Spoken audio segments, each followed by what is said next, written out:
casal que precisa recorrer a um banco, por exemplo, de sêmen ou de óvulos? A receptora, ela tem que ter esgotado todos os tratamentos de fertilidade, né? A busca da fertilidade dela já se consumiu, não existe mais recurso. E o homem é aquele homem fértil, né? Que tem a zoospermia, que não tem nenhum espermatozoide no ejaculado dele. Existe também hoje a possibilidade de se funcionar o testículo ou onde é fabricado o espermatozoide, para poder se colher algum espermatozoide antes de se fazer a doação de sêmen, correto? Então, ele tem que esgotar todos esses capítulos aí para poder chegar na doação de sêmen. Excepcionalmente, esses casais homoafetivos que também podem buscar, né? Tanto a doação de óvulos como a doação de sêmen. Quais são os métodos existentes hoje para o casal que tem dificuldade de ter filho? Então, basicamente, são dois métodos.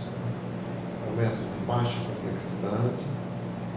O que é que chama baixa complexidade? Porque ele pode ser realizado no ambiente ambulatorial, né? Não necessita de centro cirúrgico, né? Então, é o método da inseminação, é o método de baixa complexidade. Certo? E existe o método de alta complexidade, que aí necessita do centro cirúrgico, porque vai ser feita a captura dos ócitos, né? Chama ócitos, que são as células femininas, ou óvulos, que é mais comum. Esses óvulos vão ser captados através de uma sedação, então tem que ser feito no ambiente cirúrgico, né? Então esse método chama alta complexidade. Esses óvulos vão ser fertilizados no laboratório. O de baixa complexidade, ele não tem um índice de sucesso tão alto como o de alta complexidade. O de baixa complexidade é em torno de 15%. Certo?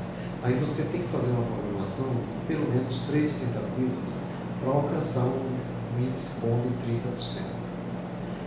Se você pegar um casal normal, que não tenha nenhum problema de fertilidade, a chance da mulher engravidar é de 20% possível. Então, ele vai se aproximar desse índice de normalidade, certo? Agora, o método de alta complexidade, ele já tem um índice bem maior de sucesso, dependendo da idade da paciente, né?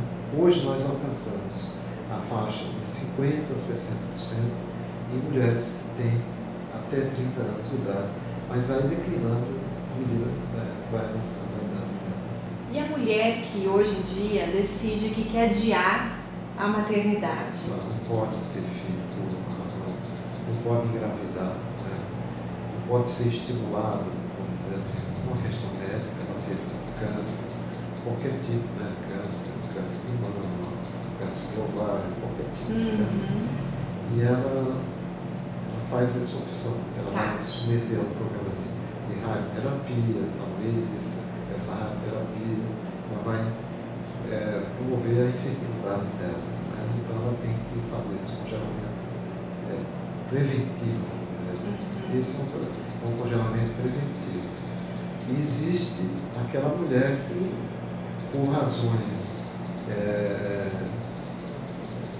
econômicas, sociais, vamos dizer assim, vou dar um exemplo, né? Uma paciente que ela vai fazer um mestrado no exterior, né? E o marido vai ficar aqui, né? E ela vai passar uma temporada fora, no exterior. Ela não quer engravidar já. Então ela faz a opção do congelamento de óvulos, porque a idade dela já está naquele limite que ela começa a ter o declínio da produção de óvulos, né? E aí ela faz essa opção, congela os óvulos e daí então, posteriormente, ela pode fazer a fertilização.